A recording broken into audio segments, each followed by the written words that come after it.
Est-ce que la lutte contre la pollution de l'air et plus généralement l'écologie passent obligatoirement par la voie judiciaire? On pose la question car le tribunal administratif de Montreuil, près de Paris, examine aujourd'hui le recours d'une habitante de Saint-Ouen, rendue malade, elle et sa fille, à cause de la pollution de l'air. Elle a dû déménager, elle réclame 160 000 euros car elle estime que l'État n'a pas correctement agi.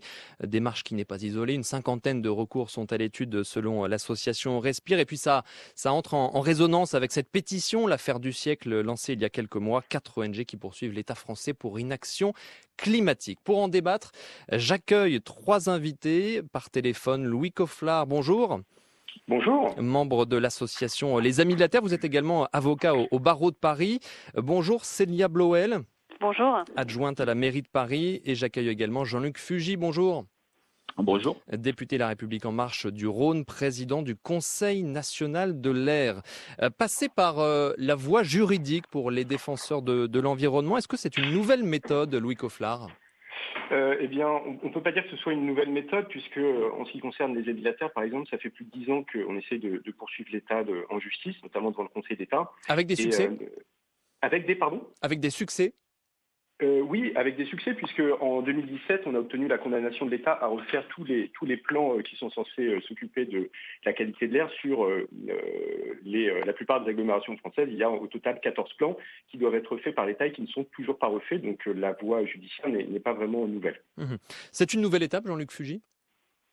Oui, c'est une nouvelle étape qui s'inscrit dans un cadre plus large. Donc, je voudrais d'ailleurs au passage rappeler que nous sommes tous à la fois, et sans exclusive, à la fois victimes et responsables de la pollution de l'air. Donc je crois que ça interroge évidemment le rôle de l'État, des collectivités, mais aussi notre rôle individuel. Je voudrais aussi le dire au passage.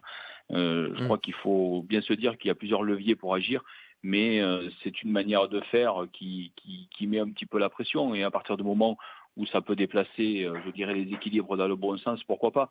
Maintenant, il faut aussi que l'on travaille de manière collective et que chacune et chacun prenne ses responsabilités, parce que il y a aussi des responsabilités parfois dans certains choix individuels. Bien il faut sûr, aussi le reconnaître. on y reviendra un peu plus tard dans cette discussion. Célia Bloel, Jean-Luc Fugy dit mettre la pression sur les élus.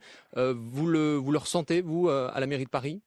La pression que nous on ressent, c'est celui de l'urgence. Et en fait, figurez-vous que même la mairie de Paris utilise cette voie judiciaire, puisque la mairie de Paris a attaqué la Commission européenne et notre plainte a été reçue sur le permis de polluer qui a été donné aux grands constructeurs. Donc c'est effectivement maintenant un moyen où on est en train de changer d'échelle.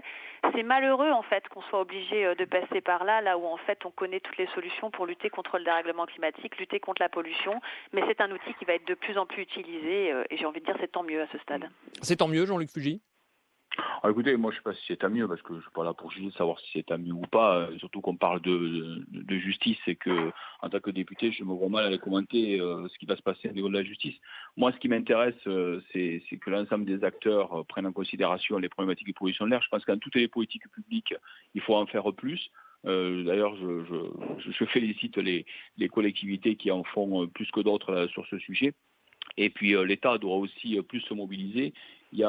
C'était rappelé par des interlocuteurs tout à l'heure, donc la nécessité de renforcer des feuilles de route pour lutter contre la pollution de l'air. Il y a des engagements qui ont été pris, il y a des choses qui se font. Ça va jamais assez vite parce que en réalité, on lutte contre des problématiques qui sont majeures en termes d'impact sur la santé et d'impact environnemental. Donc aujourd'hui, ce qu'il faut, c'est tous se mobiliser et j'ai envie de dire vraiment aller dans le même sens et puis jouer sur tous les leviers possibles et regarder pour cela toutes les sources de pollution. On parle du dioxyde de carbone pour le changement climatique, c'est extrêmement important, hein. On ne devrait pas dire le contraire, bien entendu, mais il faut aussi et surtout s'intéresser à cette pollution de proximité qui impacte chacune et chacun d'entre nous et on doit agir collectivement, j'en suis bien conscient, mais aussi individuellement. Je crois qu'il faut avoir le courage de le reconnaître. Effectivement, la responsabilité individuelle, on y revient un petit peu plus tard. Quelle difficulté ça pose de passer par la voie juridique? Je pose la question à l'avocat que vous êtes, Louis Cofflard. Alors, si on parle de l'affaire qui est audiencée aujourd'hui là concernant donc une famille qui souffre de pathologies respiratoires, etc. La difficulté, c'est évidemment celle de prouver le lien de causalité pour l'imputer en fait. Donc prouver que la maladie est liée à la pollution de l'air. C'est ça, et c'est même plus compliqué que ça, parce qu'en fait, il faut que la maladie, le préjudice de cette victime, parce qu'il n'y a pas de doute sur le fait que ce soit une victime, parce qu'elle n'a pas choisi de tomber malade, mais en tout cas que le lien de causalité soit établi entre le dépassement des valeurs réglementaires, c'est-à-dire ce que l'État est censé respecter et qui ne respecte pas depuis 10 ans. Et j'en profite pour dire qu'il y a une inaction qui est avérée, qui est manifeste du niveau de l'État, puisque les plans qui sont censés respecter les normes européennes ne sont pas établis, ils ne sont pas à la hauteur. Et c'est la raison pour laquelle il y a à la fois un procès au niveau européen, il y a aussi un procès au niveau national, puisque nous revenons aujourd'hui devant le Conseil d'État pour faire constater que malgré la victoire, entre guillemets, de 2017 devant le Conseil d'État, c'est-à-dire que le Conseil d'État nous a donné raison en expliquant que l'État n'en faisait pas assez, mais malheureusement, l'État a fait des feuilles de route. Ces feuilles de route n'ont aucun contenu vraiment contraignant. Elles sont contraignantes, oui, voilà, c'est ça la question aussi, la elles contrainte. ne sont pas contraignantes. Non, elles ne sont pas contraignantes, ces feuilles de route. Et c'est ça qui pose problème. Exactement, parce qu'il n'y a pas des mesures qui permettent effectivement de définir à quel délai, qui doit être un délai rapide, on pourra enfin sortir de la pollution. Donc si vous voulez, le fait de dire que tout le monde est responsable, donc personne, c'est un moyen, si vous voulez, de gagner du temps pour les administrations qui sont en charge des responsabilités. Il faut vraiment qu'il y ait une volonté politique qui soit unie, et il faut peut-être arrêter peut-être les guerres inter ou intra-échelons de collectivités, c'est-à-dire entre les différents élus. Il faut vraiment que tous les élus arrivent à se concentrer à un consensus pour prendre des mesures qui soient vraiment plus efficaces et plus rapides. Une réaction, Célia Blauet, l'unité parmi les élus, est-ce que c'est le cas à Paris ? C'est le cas en tout cas dans les collectivités locales et dans les villes où en fait nous on a nos baromètres qui notamment pour Paris, Air Paris, on cherche les causes de cette pollution et on travaille à réduire les polluants, et c'est principalement en travaillant sur la réduction de la place de la voiture individuelle en ville, mais aussi sur l'isolation des bâtiments, parce que beaucoup de cette pollution est aussi générée par le chauffage. Et du coup, ce qu'on peut dire aujourd'hui, c'est que quand même il faut se souvenir que Paris il y a 40 ans c'était le même niveau de pollution que les villes asiatiques. Aujourd'hui on a drastiquement quand même baisser cette pollution, mais qu'il faut encore travailler sur la pollution de fond. Donc les solutions existent, là où il y a la volonté politique, les résultats se mesurent. Est-ce que les solutions elles passent par la contrainte ? Elle passe partout en fait, elle passe par la transformation des villes, elle passe par les incitations comme la mise en place de nouvelles modalités de déplacement. À Paris, ça passe par des aides financières pour les taxis, pour les PME, pour changer de véhicule, et en partie par une forme aussi d'interdiction, comme on a les critères pour interdire ces vignettes, pour interdire les véhicules les plus polluants dans Paris. Donc ça passe par la palette des solutions et ça passe par un alignement, j'ai envie de dire, des planètes politiques. Aujourd'hui, les villes sont engagées, mais on a vraiment besoin que les régions, les États, et d'ailleurs l'interlocuteur précédent le disait, l'État est pas assez, ne va pas assez loin dans sa démarche, ne va pas assez loin dans les calendriers qu'il pose, dans les moyens qu'il donne pour aller plus loin sur ces sujets-là. Et c'est ça l'attente aujourd'hui. Jean-Luc Fugé, vous êtes d'accord, l'État ne va pas assez loin ? Rapidement. Écoutez, je suis d'autant plus d'accord que je suis actuellement rapporteur de la loi des mobilités sur la partie mobilité plus propre et plus active. Et donc, j'ai souhaité, c'était le cas, je ne pensais pas parler de ça, mais je vais en parler quand même, vu ce que j'ai rapidement, en quelques secondes. Donc, très rapidement, on vient dans le travail en commission sur cette loi-là, et j'ai proposé, ça a été adopté, donc de renforcer les plans d'action pour l'air, donc Jean-Luc Fugé, je vais devoir vous interrompre. Les zones à faible émission. On va reprendre le fil de votre pensée dans 1 minute 30. D'abord, l'info midi 20, Diane Ferchit. 1050 emplois vont être supprimés chez General Electric, dont 800 à Belfort. Les élus locaux, dont le maire de Belfort, estiment que c'est plus de la moitié des salariés de l'activité gaz qui vont perdre leur emploi avec cette annonce. Le principal suspect dans l'attaque au colis piégé vendredi à Lyon est toujours en garde à vue. Selon les informations de France Info, l'ADN qui avait été retrouvé sur l'engin explosif correspond bien au sien. Lors de la perquisition à son domicile, des produits permettant de fabriquer des bombes ont été retrouvés, ainsi que le vélo aperçu sur les images de vidéosurveillance. Le contenu de son ordinateur montre qu'il était proche des thèses islamistes.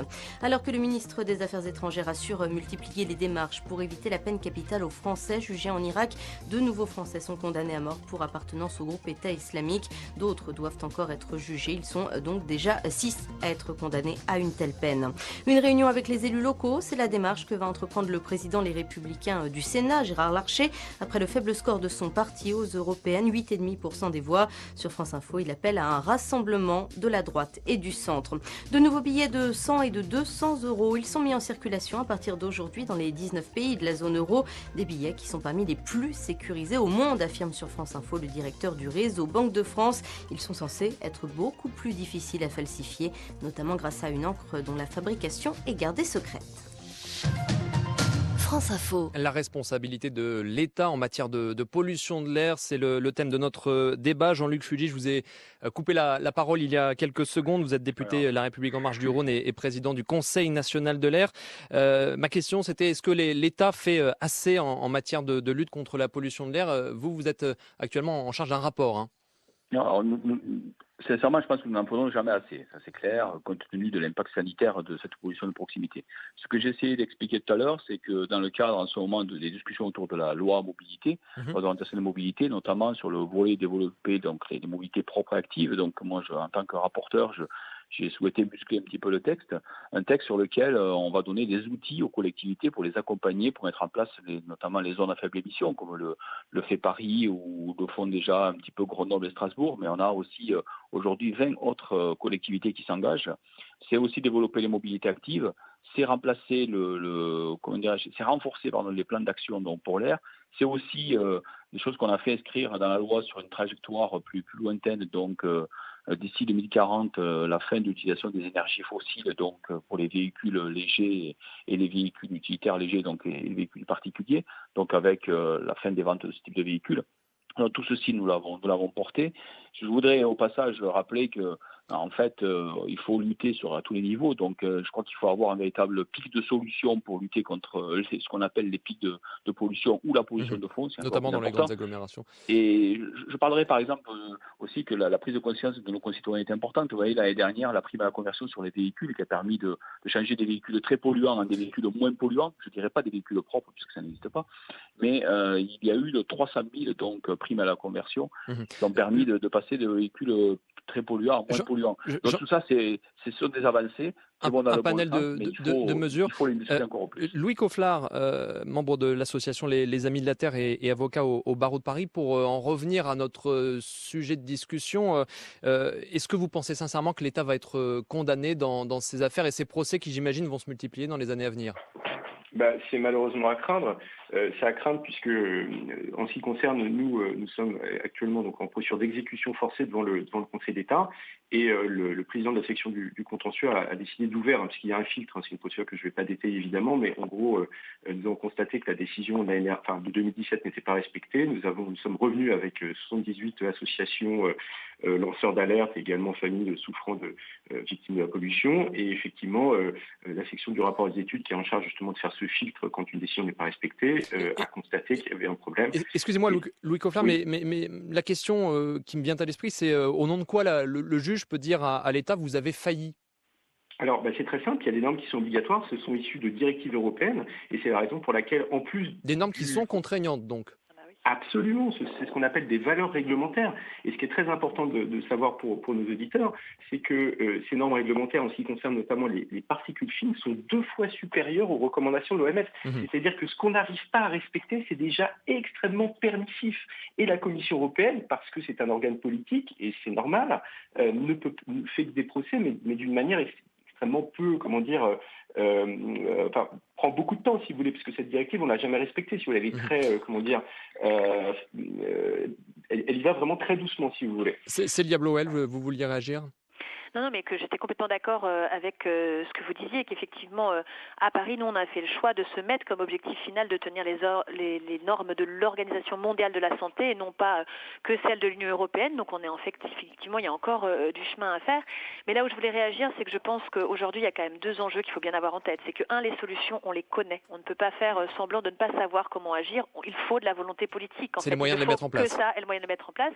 Et puis, se dire aussi que ce sujet de la pollution de l'air, il est au cœur en fait d'un sujet complètement sociétal. Quand on parle pollution de l'air, c'est lutter pour notre santé, c'est lutter pour une autre économie, des nouveaux choix industriels à faire, et c'est aussi préserver la planète en luttant contre les émissions de gaz à effet de serre. On est vraiment au cœur de quelque chose d'extrêmement à 360 systémique, et que les choix qu'on est en train de faire là, c'est aussi des choix pour les générations futures. Donc je comprends moi l'impatience des acteurs de terrain. Oui, il faut des changements de comportement, mais enfin il faut surtout que ça va prendre du temps les aussi. Élus de l'État et les élus nationaux, mais aussi les grandes entreprises, sentent aujourd'hui une forme de pression. L'urgence écologique est là. Donc il y a urgence à agir et il faut vraiment qu'on ait des actes maintenant. Jean-Luc Fugit l'évoquait au début de cette discussion. Là, il y a la responsabilité de l'État, certes, mais aussi la responsabilité de chacun d'entre nous. On peut tous changer nos habitudes, nos comportements. Ça aussi, c'est à prendre en compte, Louis Cofflard. Pardon, vous pouvez répéter votre question ? Il y a la responsabilité de l'État, mais l'État ne fait pas tout. On est aussi chacun responsable de nos comportements. Là aussi, il y a peut-être un changement à avoir. Non mais évidemment la responsabilité elle est collective, mais je suis désolé, c'est ce que disait Célia Bloel à l'instant. Les solutions on les connaît et aujourd'hui on est très très loin dans le champ de responsabilité qui est celui de l'État, qui est comptable notamment de ses engagements devant la Cour de justice de l'Union européenne. Et ben ces engagements ne sont pas du tout pris. En fait, ce qui est mis en place aujourd'hui au niveau des mesures sur la pollution de l'air sont vraiment largement insuffisantes. Je fais une exception. Je veux dire, on peut parler du projet de plan, enfin du plan climat 2018 de la ville de Paris. Les objectifs qui figurent sont extrêmement intéressants. On voit bien qu'il y a une volonté politique de la ville d'agir vraiment en faveur de la lutte contre la pollution d'air. Néanmoins, ce qui se passe à un niveau plus global et au niveau de l'État, c'est qu'il y a une volonté politique qui est insuffisante. Et prenez par exemple l'histoire des zones de circulation restreintes qu'on va appeler les zones à faible émission. Eh bien aujourd'hui, on encourage les villes à mettre en place ces zones. Mais ces zones, elles interdisent des véhicules qui ont plus de 15 ans. C'est pas avec ça qu'on va y arriver. Vous voyez, donc en fait, le discours, on va dire, des politiques aux responsabilités aujourd'hui, souvent c'est de dire, ce que je viens d'entendre notamment de la part de M. le député, c'est que voilà, on va vraiment aider. Ok, c'est très bien d'aider effectivement les collectivités à mettre en place des mesures, mais malheureusement ces mesures sont très très très éloignées des objectifs qui sont pourtant contraignants et qu'il faut atteindre. Une réaction, Jean-Luc Fugit ? Oui, il faudrait plus longtemps pour en parler. Je voulais simplement rappeler qu'il faut aussi plus de transversalité. Moi, d'ailleurs, j'ai été chargé par le ministre d'État, François de Rugy, de réfléchir à cette question-là. Il n'y a pas assez de transversalité sur les politiques en matière de mobilité, d'énergie, d'agriculture, d'urbanisme. C'est-à-dire transversalité, etc. Parce que je crois que la lutte contre la problématique de la pollution de l'air, c'est quelque chose de beaucoup plus transversal que de lutter toujours sectoriellement, la mobilité d'une part, la rénovation thermique d'autre part, etc. Je pense qu'il faut avoir une approche beaucoup plus transversale et ça, il faut en faire. Concrètement, ça veut dire quoi une approche transversale ? Ça veut dire que sur la partie urbanisme, je vais prendre un exemple concret. Par exemple, la rénovation d'une école à Strasbourg a permis de réduire la pollution que subissaient les enfants et le personnel qui travaille dans cette école de plusieurs dizaines de pourcents. Tout simplement parce que lors de la rénovation, il a été utilisé de nouveaux matériaux, le bâtiment a été orienté, les ouvertures différemment, etc., les plans de circulation autour du bâtiment. Il nous reste que quelques secondes. Il y a eu une réflexion intéressante. Je voulais dire qu'il faut aussi agir sur l'ensemble des leviers. Il n'y a pas que le transport, bien entendu, c'est extrêmement important, mais il y a aussi le résidentiel, il y a aussi l'industrie, il y a aussi l'agriculture, et tous ces secteurs-là sont quand même en train de se mobiliser petit à petit. Et on en reparlera. Et donc, merci. Écoutez, ce sera avec plaisir que nous pourrons en reparler sur France Info. Je suis désolé, le temps nous est compté. Merci à vous trois, Louis Cofflard, Célia Bloel et Jean-Luc